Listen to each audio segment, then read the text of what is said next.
Right, welcome guys to another episode of Taz Talks. I'm here with Abdul. Abdul, pleasure coming, getting this together, man.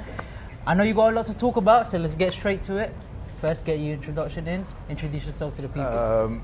Good morning, good afternoon, everyone. My name is Abdul. I want to thank Mr. Taz here for giving me the opportunity to be part of his platform to talk on Taz Talk.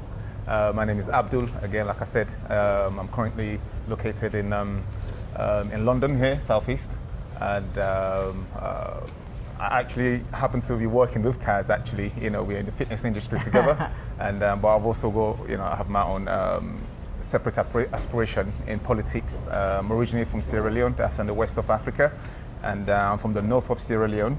And I'm glad to be on this platform to talk about my recent visits to Sierra Leone and the geopolitics, the internal politics, the upcoming election, and what had gone on in Sierra Leone in the last 30 years, so to speak. So I'm happy to be here to speak on your platform.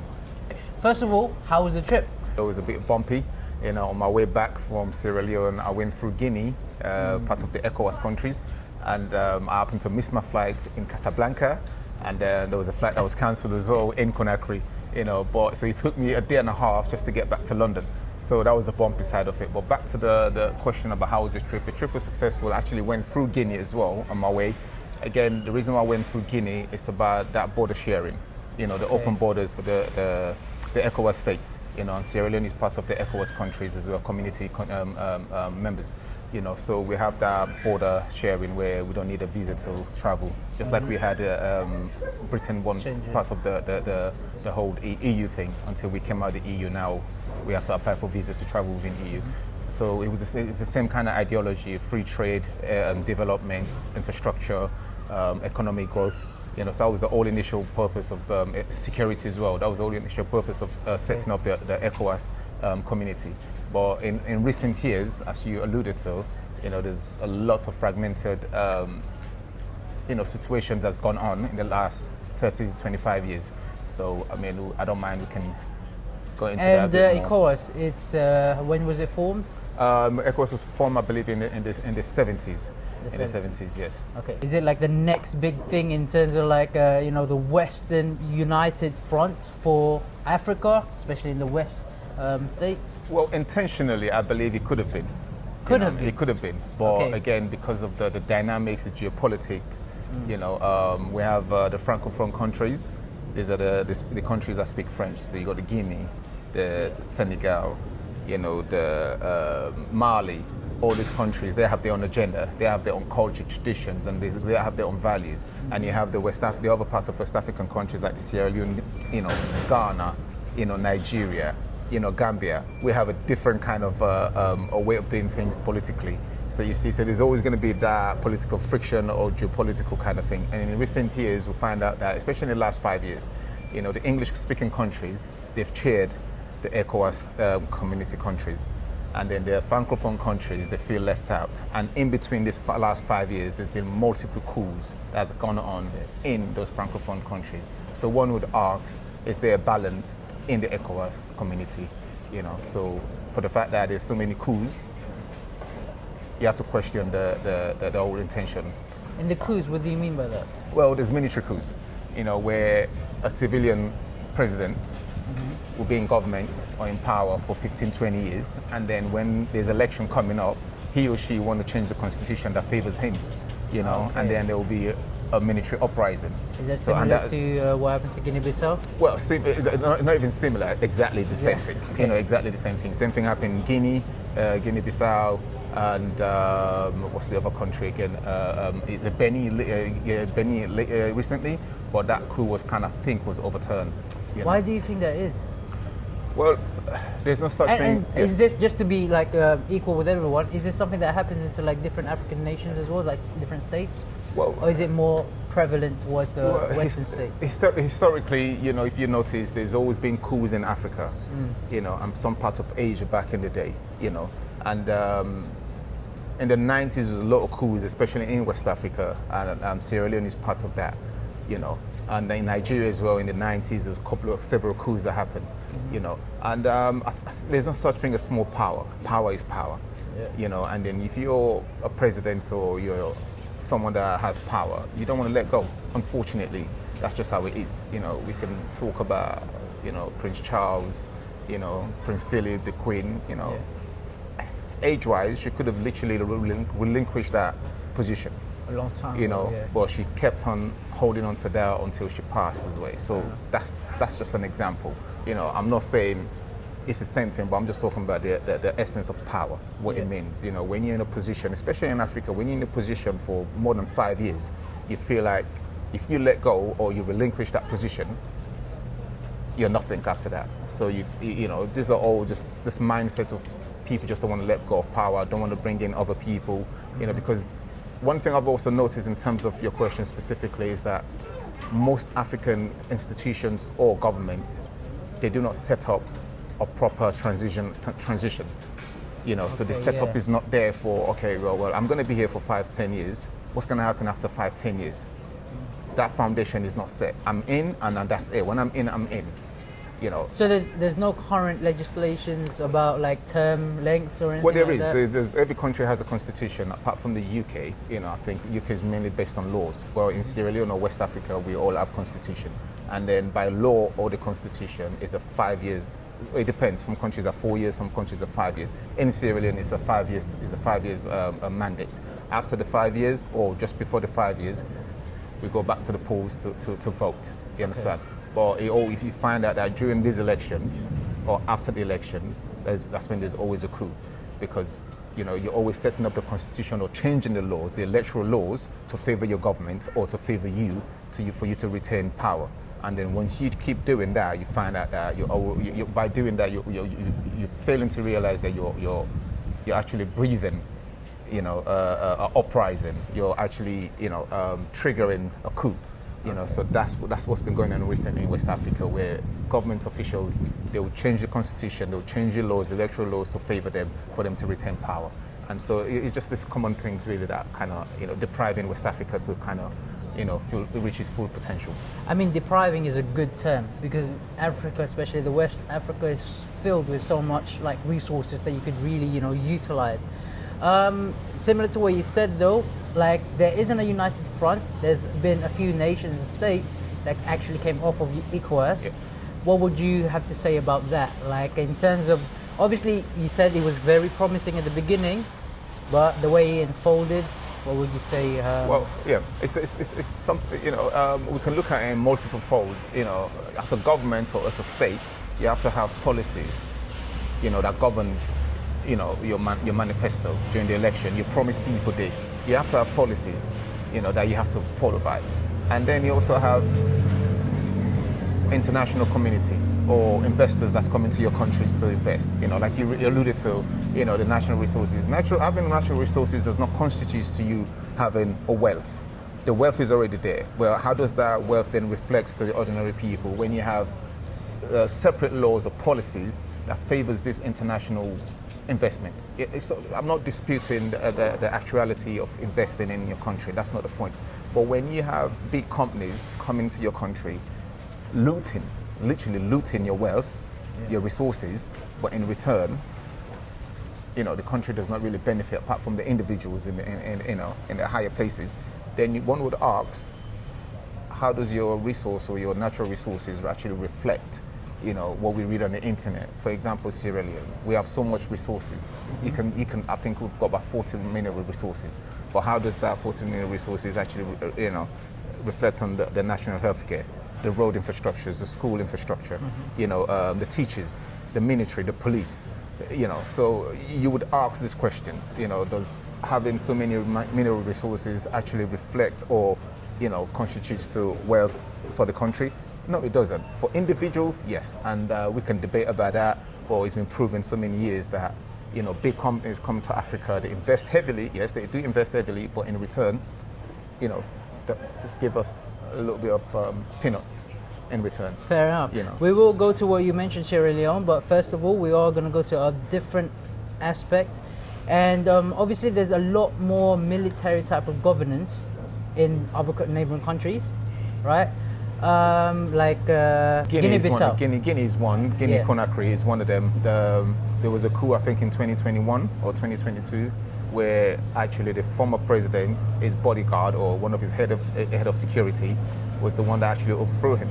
You know, so he went through that stage of taking power by a coup. And then I think last year, or was it early this year, they had a general election where he took off his uniform as a military officer and then is now a civilian. But it still doesn't change his approach as a military officer now that he's a civilian president. You know, so he still has that approach, he still has that appeal. You know, recently in the ECOWAS summit in Sierra Leone, he actually came via road, from Guinea to Sierra Leone. Because like I said, we do share land borders, you know what I mean? So you can actually drive from Guinea to Sierra Leone and the Liberia as well, you know. And the president of Guinea, in his own defense, I must admit, he came with a barrage of military armored car. Okay. You know, from what I'm hearing, without exaggerating, I think he came with over 40 vehicles, just to attend the ECOWAS summit. Well, so you can still, they don't play about. They don't play, especially Francophone countries, they don't play about. And you can still, to your point about military approach, you can still see that though he's a civilian president now, but he hasn't let go of his military, background. And I mean, do you think there is some sort of influence from obviously the tragic civil war from Liberia and Sierra Leone at that time? Is that something you think that trickled down eventually into like those type of military powers, seeing the effectiveness or the influence and power that they garnered? Yes, anyone, especially for us in Sierra Leone and Liberia, for us to have experienced the brutal part of war, the human rights violations, the kidnappings and the killing, the torturing, basically the human rights violations. For us to have experienced that, it doesn't matter if you're civilian or military. That memory, that trauma is always going to linger, and I can guarantee you, make no mistake about this. In Sierra Leone, there's so many people still traumatically affected by the war that had gone on, and I don't think as a country we've done enough to rehabilitate these people. There was a lot of fun that came, but, I don't want to sound too politically, divide here, but there was a government by the current government. They had a president back in the early 2000s that had the opportunity in terms of fund that was coming from the West to rehabilitate people, to relocate them. Where did that money go? Nothing happened. So yes. So to your question, there's always going to be the ramification, the ripple effect of a war, especially within, the borders, because the actual war started in Liberia, and then because of the resources that Sierra Leone has, the military people, Charles Taylor, the rebel leader then, came into Sierra Leone and started taking resources because just to make sure that he's got enough resources, enough money to help going with his war, and then that ripple. So it wasn't from the initial war did not start from Sierra Leone. It wasn't what they promulgated at the time of freeing people from oppression and corruption. Precisely. So that will always be the case. When you have a mindset of being oppressed, I wouldn't challenge that, because every government has a certain group of people that they will always oppress.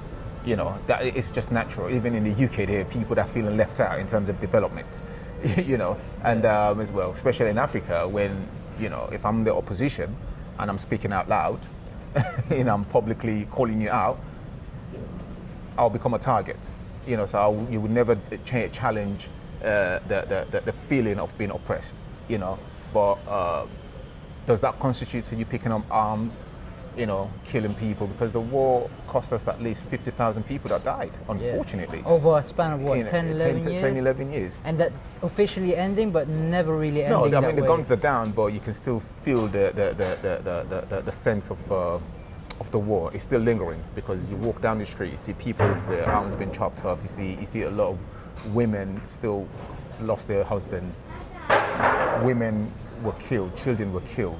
And I don't want to get too gruesome about the information, but the details of how people were tortured, but it was a very, very devastating war for West Africa, And luckily, Tony Blair, the former British Prime Minister, I don't know whatever reason he had, they could have stopped the war before that, but he took it upon himself to stop the war in Sierra Leone. But there's another layer to why he actually, decided to, have the war ended in Sierra Leone. But there's another layer to that, where. I mean, going to the point, I just want to go into it. Sorry, did you want to? No, well, I mean, again, Britain we were colonized by the British, some hundreds of years ago, and that takes us back to the slavery, the whole, transatlantic slavery, and all the way to the colonial era, and the war could have been ended from the very start. The war could have ended right from the very start. ECOWAS could have ended the war from the very start, because that's the whole purpose of ECOWAS being formulated, security, And Tony Blair took it upon himself just before he left government, number 10 Downing Street, and it just so happened Tony Blair has a consultation, firm in Sierra Leone. So you'd think, what was the motive of him actually, ending the war? Is it because he wanted to promote his consultation firm, and he also happened to have a consultation firm in Israel, So, there's conflicts of interest there, because the war could have been ended, the war could have been ended way before it actually escalated to a point where I had to even go to Guinea, as a refugee, and then I happened to come to Britain, So there's a lot of questions to, I mean, we got a lot to unpack there, especially in the Sierra Leone. So obviously we already touched on this. It seems to be a lot of layers in terms of the problem in Sierra Leone. But what is the most important thing, especially in corruption? What would you have to say about that? Well, again, I try to be a bit more liberal in terms of how I deliver these kind of messages, because I don't want to be sounding too, politically, biased. Corruption will never end. We try to mitigate it. We try to put policies and laws, and but corruption will never end, simply because of the poverty of mindset that people has. And every government in Sierra Leone in the last 40 years has been guilty of corruption, because we have what we call a commission of inquiry. After every government, the current government would then take it upon themselves to set up a commission of inquiry that scrutinize, the particular government in terms of the ministers, the presidents, agencies, ministry and agencies. These are all government entities. So you find out that, a minimum of 30 million pounds or dollars, it always goes missing. So you ask yourself, where did that money go? And most of the time, it's literally unaccounted for. And every government in Sierra Leone, we've been guilty of that. I cannot literally just pick on one political party. That would be unfair on me, and that would be unfair on your platform to make such allegations. So there's always the sense of corruption. And has the political party switched in those type of governances, or has it just always been one dominant party all throughout?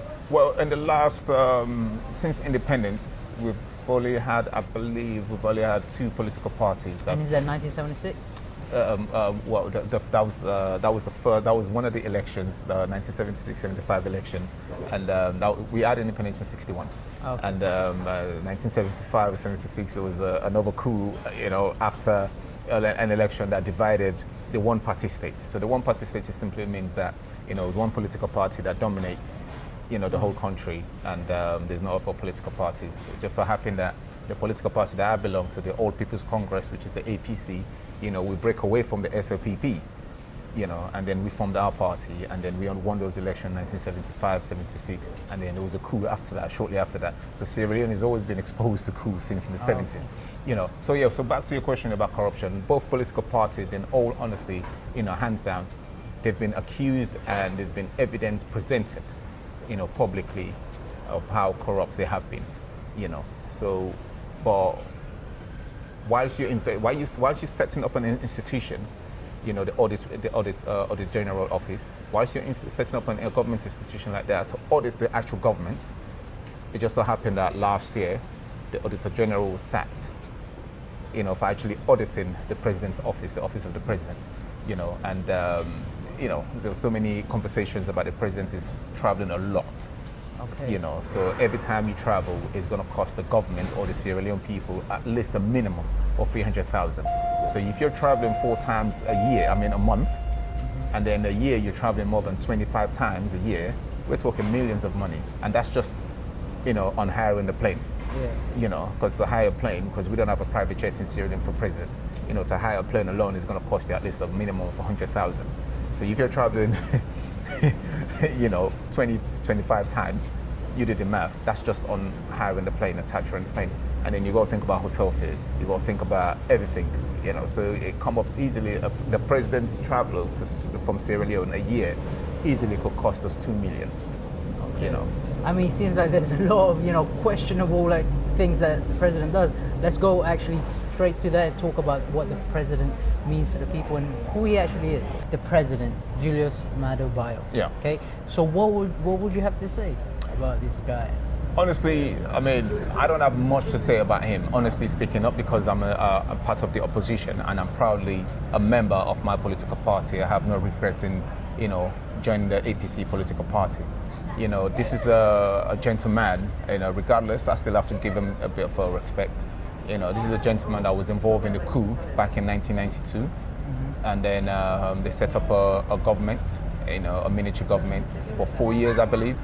And then he then became the leader of a counter coup of a government that he was part of. You know, so in the 90s, he was involved in 2 coups, you know, and then he became the head of state for about 3 months or so. And then there's a transition from a military government to a civilian government, you know, but he was emphasizing on the country to go through the peace, you know, conversation. He wanted peace before election, and the Sierra Leoneans decided, no, we want actual elections before peace, because we want a democracy that represents the people. So we don't want a military, because if he had carried on with the peace talk, he would have been in the driving seat. But the Sierra Leoneans decided, no, we want election. You come out the way, allow a civilian, you know, president to take over the conversation for the peace talk. So that's one of the reasons why he was kicked out of government back in 1996. And then there were so many other things that happened in between that, you know, people went missing, people were killed, you know. So there's, he was given an amnesty, you know, he was literally let off the hook, you know, and then he left Sierra Leone. I believe he came to America, and then he lived in England for 20 plus years, you know, and then it just so happened that he's the president of Sierra Leone. I mean, again, there's so many questions marks to why he became the president of Sierra Leone, because you have to think about the laws, you have to think about what had gone on, you know, the things that he was involved in, accusations or allegations, you know, those things. You know. I mean, was he ever tried in international courts for, let's say? No, there was, so he's never faced. accusations. Because he was given a immunity. Okay. You know, and then, but it doesn't take away, you know, what had gone on, you know, the things that he was accused of. You know, the fact that he was given an immunity, it questions why he was given that. There must have been some substance to, you know, for him to be given such pardon, so to speak. You know, you don't give someone an immunity if he hasn't done anything, or he hasn't. There's no fire. You know, exactly. You know, so but cut the story short, now he's the president, and he's literally just relinquished, or he was voted out actually, you know, last weekend, you know, from the chairmanship of the ECOWAS. So he was there by law, or the constitution of ECOWAS is one time mandated. You know, but if you can lobby around amongst your ECOWAS, you know, countries, you can get a second term. But he wasn't able to lobby successfully to retain his position as the chairman for ECOWAS. So now the Senegalese president is now the new chairman for ECOWAS community. Would you say that that's a good sign for ECOWAS?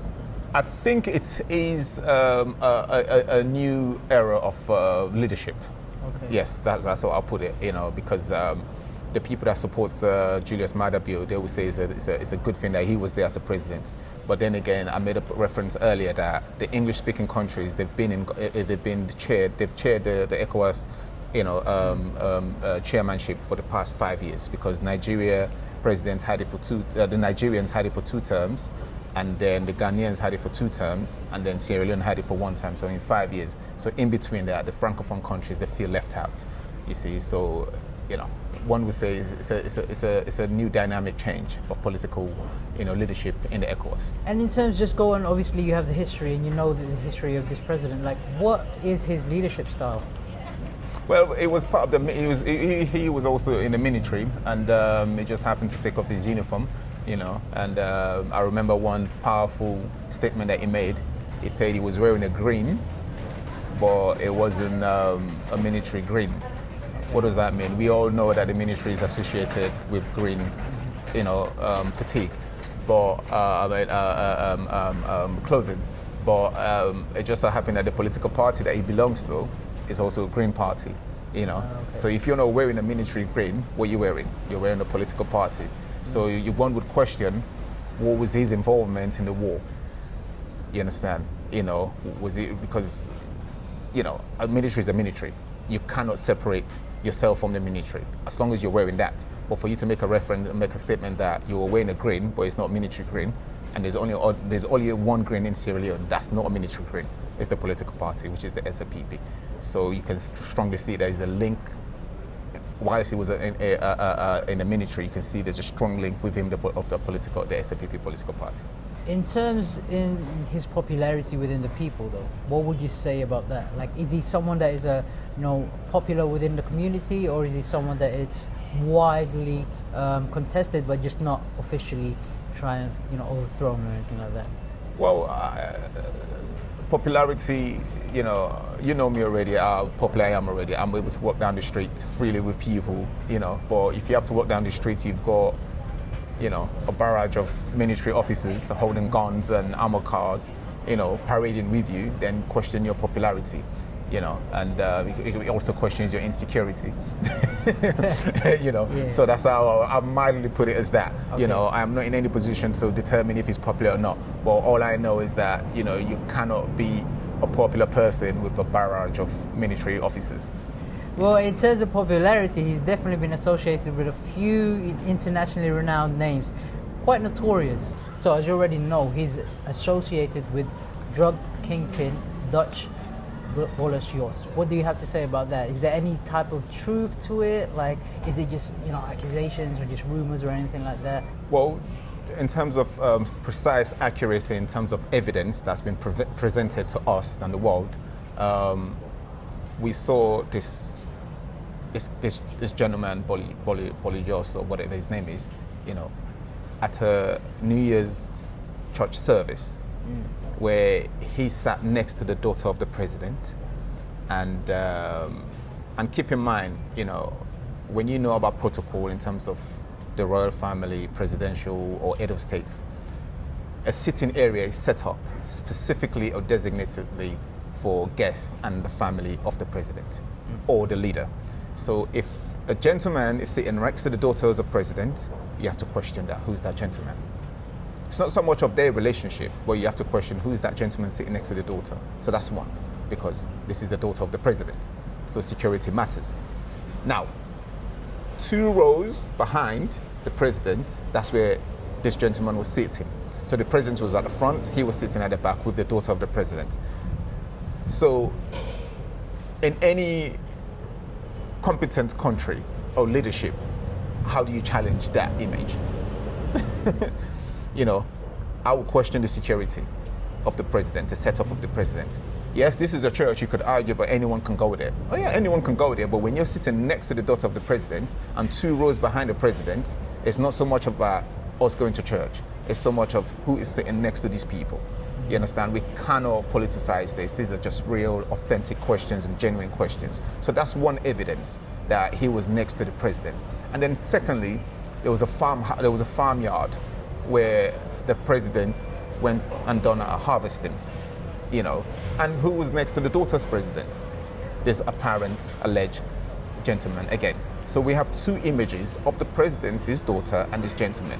So again, put politics aside, those are genuine questions that the family of the president, if we have the opportunity, we need to ask them those questions. This is not about politics, these are just the evidence. And they haven't denied that that's not who they think it is or who they allege to be, the subject, So that's that.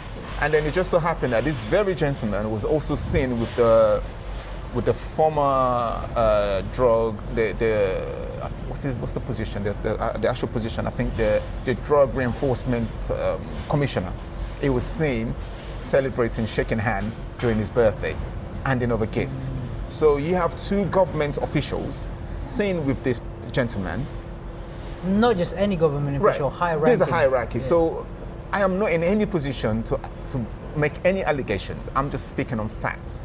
Now, those facts are out there in the public. The Daily Mail has reported on it. Online newspapers have reported on it. The Dutch government has definitely escalated that conversation. I think this week, the AG, the Attorney General of Sierra Leone, was actually in Ghana to speak to the Minister of Justice from Holland. I can't remember his name precisely, but they went to talk about this particular gentleman.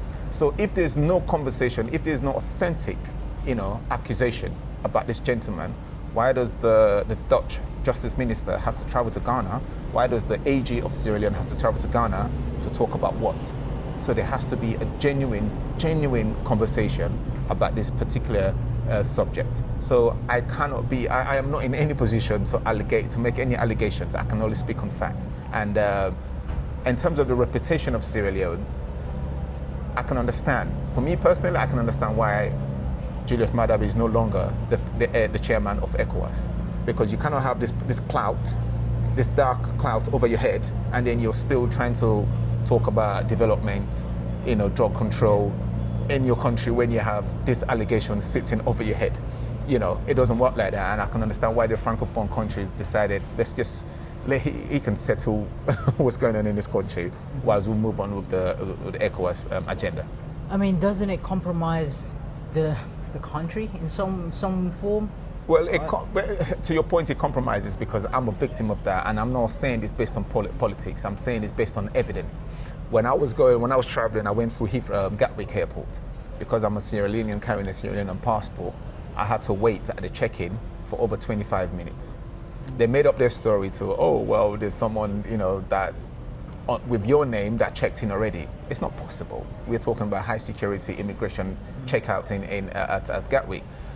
Simply because I had a Sierra Leone passport, we've all become victim, because we then get scrutinized at immigration, we get scrutinized at all airports, we get scrutinized at border controls, simply because of the reputation or the association with this gentleman from the Dutch government. And he's been sentenced already in absentia, for a total amount of 40 to 50 years.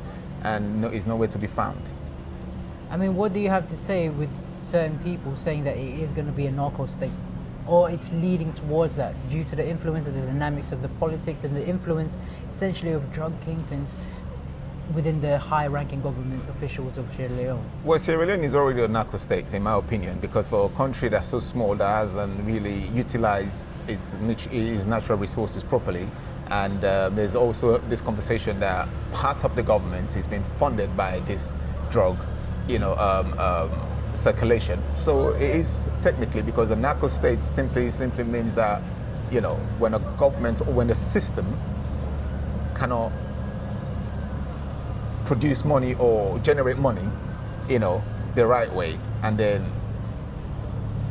there's money to be circulated from where? Because I know that the Britain has definitely stopped funding to Sierra Leone, and we've been restricted from a lot of other international donations, So where's Sierra Leone getting this money? So it means that the people are getting squeezed, or there's a possibility that there's some money illegally being circulated in the country.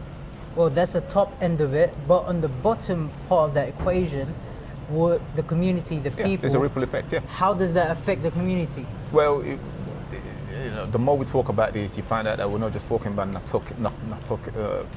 drugs thing. We also have what we call the Kush pandemic going on in Sierra Leone, and that's been going on for the last 4 or 5 years, where you have... Before you continue with that, briefly explain what Kush is. Well, Kush is Kush has different layers. Simply, what I mean by that, in recent, I don't want to sound too gruesome here, but in recent years in Sierra Leone, where these young men and women, they will literally go to a graveyard, dig out the remains of someone, the bones, and then they'll use those bones and smoke them.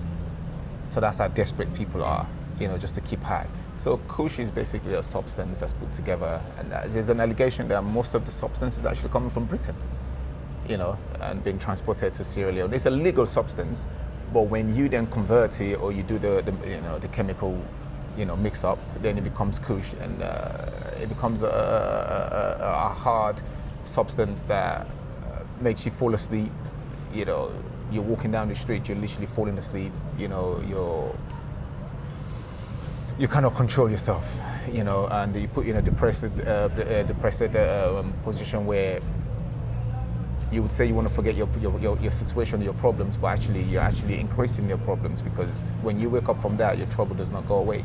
You know, you wake up and the next day you do that, but you're now causing self-harm to yourself, mental harm to yourself, and then that has a ripple effect on society, because now you have hundreds of young men, women walking down the street, no job, you know, looking terrible,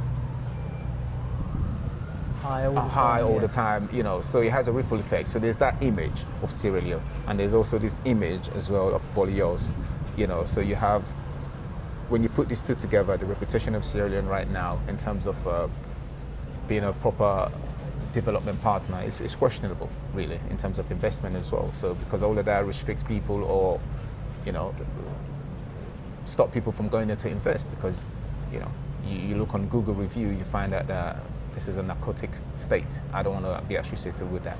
And I'm not trying to sound political here, these are just the facts. All right, well, as you mentioned that it's affecting the whole country as a whole, from the top to the bottom. But is there any way out? What's the solution to this? Or is there something that can be mitigated, stopped, or at least, you know, turned around slowly but surely? Well, this is where it gets a bit political now, because I strongly believe that my political party, I wouldn't say we have the answers, but we can at least mitigate, you know, these situations, because we don't have any tangible ties with this Kush pandemic and then this narcotic, you know, situation. So we don't have any ties with that. So, and there's a pending election coming up in 2028. And I strongly believe that my political party, we're gonna take over governance, and I can guarantee you we can come back and do this interview in 2 years' time and say to you there's been a change, you know. And I don't want to sound too political here, but when you have a government, a leadership that doesn't seem to understand that we have a reputation to maintain of a population of 8 million, there's something wrong with that leadership. You cannot walk around, fly around the globe, preaching peace, talking about drugs and everything like that, when your country is the face in Africa right now in terms of narcotic and transportation, you know. And so to your question about the way out, I think my political party, we need to kind of come together. We need to understand the history of Sierra Leone, the beautification of Sierra Leone, the culture, the values of Sierra Leone. We have to empathize with people. We have to show compassion for the people of Sierra Leone. We have to change laws that benefit Sierra Leoneans as a whole. You know, it's not just so my party comes to governance and everything changes. It doesn't work like that. Government doesn't work like that. So I think there is a way out, but the way out is not this particular government or this current government in right now that's been established. And we need to get rid of them. They need to go. They need to understand that they haven't done anything for Sierra Leone to look back on in 20 years' time to say, yes, this is what we achieved. In Abuja right now, the ECOWAS, they've just built a brand new infrastructure by the Chinese. It's about $56 million. $56 million, a well-structured building that could have accommodated this particular conference summits that just gone on in Sierra Leone. What did the government do? They decided to spend $124 million to build something similar, when you could have used that money for the benefits of Sierra Leoneans. Keep in mind, that building in Sierra Leone at the Lunge Airport was built within 5 months, $124 million. And the building that was just been converted, that's just been built in Lagos by the Chinese for $56 million, that could have done the same job that they've done there. So if you've got the courage to build something in 6 months for $124 million, imagine what you could have done in the last 8 years for Sierra Leoneans. So what I mean by the way out, they are the way out. You know, and for my political party, I think we have to really, really sit down and put ourselves together, you know, put everything in place, in-house, settle every differences that we have, and be prepared. If at all the 2028 elections are going to happen, we have to be prepared for ourselves, because there's going to be so many questions asked. Because in opposition right now, we've been talking about what we can do. We have the answers, we have the solutions. But when you come into governance, those questions are going to be asked.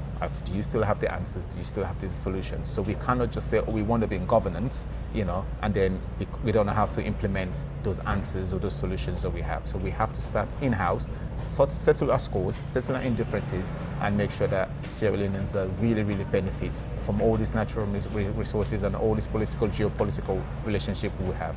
I mean, I hope it really pulls through, because Sierra Leone is a beautiful people, beautiful land, only if it could just stay Absolutely. like that. Absolutely. One last thing I wanted to talk about, obviously with any nation, historically speaking, that has suffered from any type of drug issues or, type of narco state, they always went through the route of drug war, right?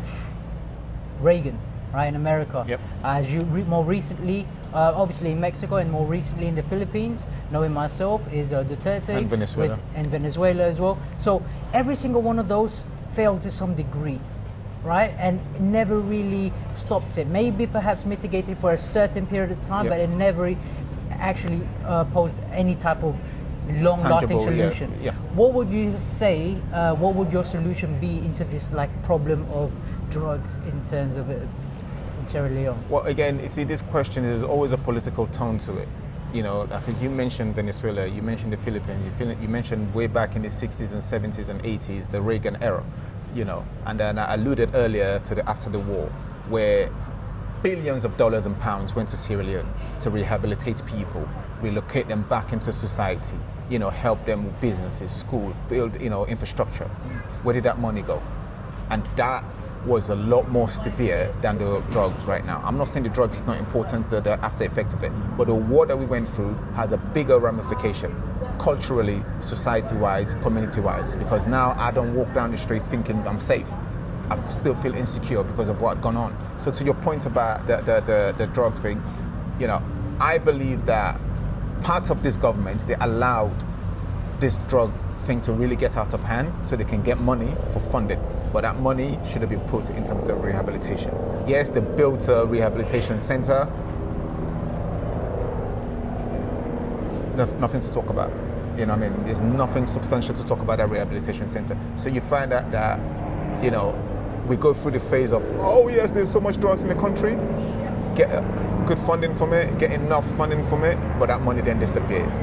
It doesn't really go to the, channel. That money doesn't really channel to the right to the people that's supposed to, benefit from it in terms of rehabilitation. So you're gonna find out there's a lot more traumatic, people walking down the streets. Yes, I've stopped taking kush. Yes, I've stopped taking this substance, but what about my mental state? What about my school? What about my education? Or what about my housing? What about job? Because if I don't have all these things in place, I can go back to what I feel safe, the area that I feel safe. So in terms of the drug, we don't have a proper rehabilitation, institutions that really designated to help people. I'm not just talking about young people. You have people in their late 40s that are suffering from this as well, and you have young people, as in, when I mean young people, I'm talking about 14, 15 years old. So if you have those two generations of people, a younger generation and an older generation going through this pandemic, of drugs, then what's the future of Sierra Leone? I mean, speaking of the future, is there any type of social dichotomy between the upper class and the lower class? Is there some sort of big rift between there that's obviously caused by a lot of the years and years of tribulation, economically speaking? The upper class is not small. Okay. The lower class, or or the majority of Sierra Leoneans is that cannot afford.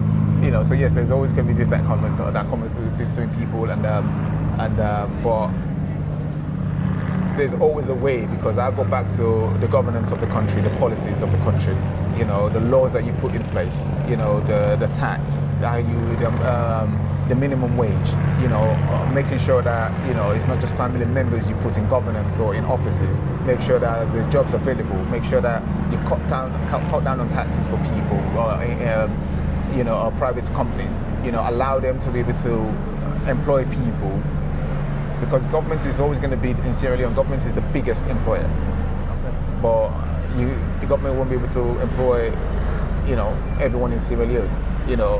The population of Sierra Leone apparently is 8 million. How many people are the government's really employing?